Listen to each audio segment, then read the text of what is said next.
Good morning, students. Today we are just going to start a second chapter of our English grammar, that is relative pronoun. Okay, we have lots of pronoun in our grammar syllabus, but in that particular topic we have to just study, or we are going to study only a pronoun, type of a pronoun, that is relative pronoun. So what is relative pronoun? Relative pronoun refer or relate to a noun that is placed before it.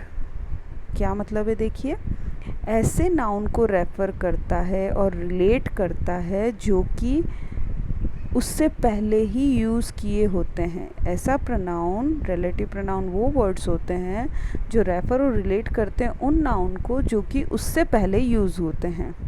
Okay. A relative pronoun also helps to join sentences. Relative pronoun जो होते हैं वो sentences को join करने के भी काम में आते हैं. Like they are also works like a conjunctions. दो अलग अलग सेंटेंसेस को जॉइन करने के लिए भी ये यूज़ में लिए जाते हैं. We have 5 types of relative pronoun. Okay, the first is that, who, whose, whom, which. In this video we are just going to read that two, that and which. ये दो इस वीडियो में हम लोग देखेंगे and rest of the other we will just take in another video. Okay, so let's start with the which. What is which and what is the use of which? Which is a relative pronoun that is used for animal or non-living things.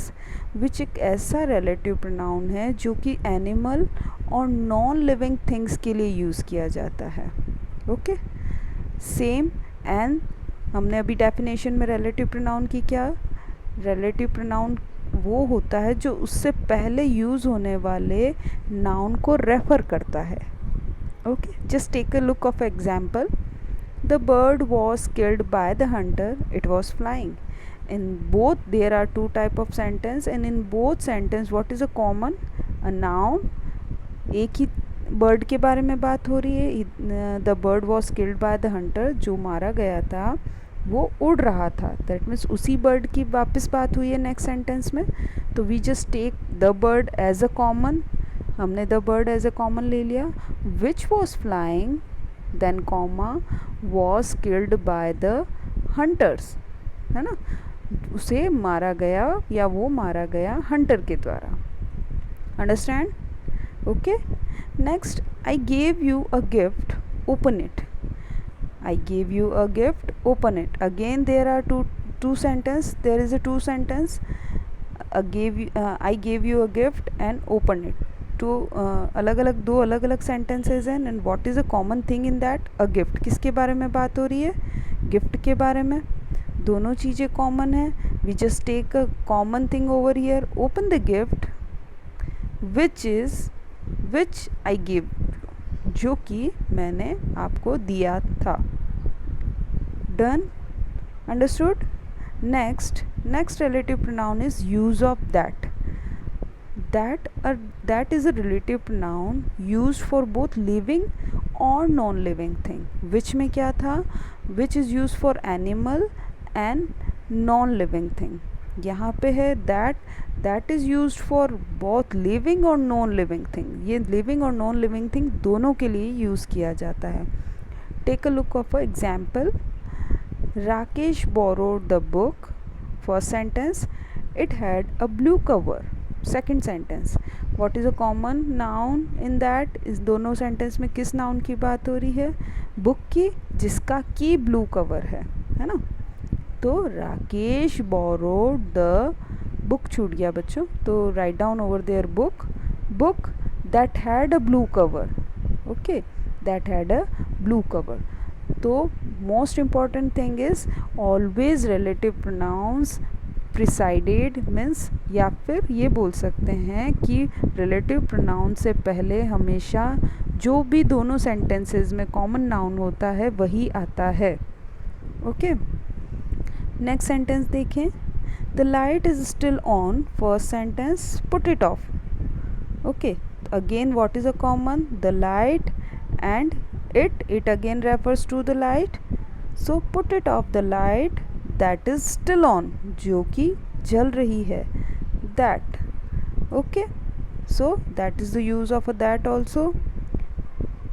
Remember, in some case that and which can be used interchangeably. कुछ sentence ऐसे होते हैं जिसमें हमें ऐसा लगता है, और यस इट इज़ ट्रू, कि दैट और विच दोनों को हम एक ही जगह पे या एक सेंटेंस में एक साथ यूज़ कर सकते हैं. Yes it is true. Why it is so? Just because when we define that, हमने क्या बोला था, which is used for non living thing and creature, that means animal के लिए, and that is also used for non living thing and living thing. तो when we are talking about in our sentence for a non-living thing, that time we can use that or this, that or which दोनों का use कर सकते हैं जब हम sentence में non living thing की बात कर रहे होंगे तब. But when we have a living person or a people in our sentence, we cannot use which. That means which is never used for person or people. Take a look, for example, my brother broke the toy which was new. Which was new, here we are talking a toy, non living thing, that's why we are putting which over there. True, correct hai. My brother broke the toy, that was new, it is also correct, just because the toy non living thing है, that भी non living thing के लिए use होता है, which भी. तो in case अगर आप विच भी भरते हैं तो भी करेक्ट होगा, दैट भरते हैं तो भी ये करेक्ट होगा. Next thing what we have to remember, which is never use to denote person people, it is use to denote object और क्रिएचर. ये बात अभी हमने करी थी. That might denote people, object and creature, but जो that है वो तीनों ही चीज़ों के लिए यूज़ किए जा सकते हैं. People, object and creature, animal, people, object और क्रिएचर, इसके लिए यूज़ किया जा सकता है. One more thing which we have to remember, that is which can be used with comma. If in case we have a comma in our sentence, we can use which with that, but we cannot use that with that, है ना. जहाँ sentence में comma होगा हम which का use कर सकेंगे, but we are not able to use, और that is not correct कि we are use that in that. Sentences देखते हैं. The mango, comma, which was yellow was sweet. Yes, it's correct, just because which preceded by the mango, non-living thing. Okay. The mango which was yellow was sweet. Yes, it is also okay. Mango non-living thing, comma आया है. Yes, which use हो सकता है comma के साथ. The mango that was yellow was sweet. That sentence is also correct, just because that आया है non-living thing के. Yes, we can use that with the non-living thing. But that sentence is not correct. Why it is so? Just because अभी हमने देखा था we can not use that when we have a comma in our sentence. जब हमारे sentence में comma होगा हम that का यूज़ नहीं कर सकेंगे. Okay, so just take a look some another example, जिससे कुछ और चीज़ें क्लियर हो जाएगी आपकी.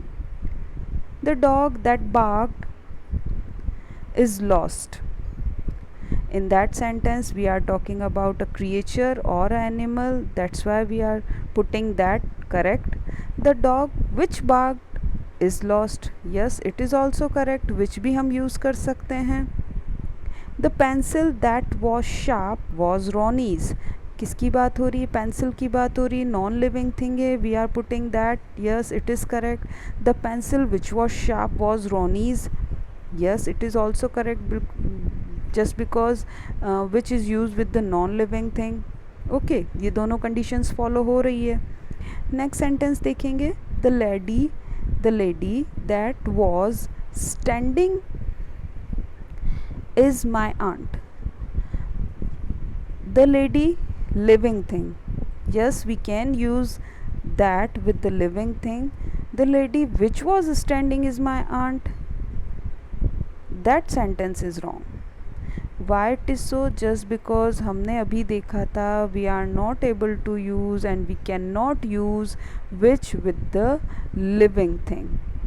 Any living people or person और people के साथ में हम which का use नहीं कर सकते हैं. So I hope you just understand what is that and what is the use of which. Okay, read these notes and write down these notes in your notebook and try to understand that. Tomorrow we will just go through with the rest of the other relative pronouns. Okay, thank you so much.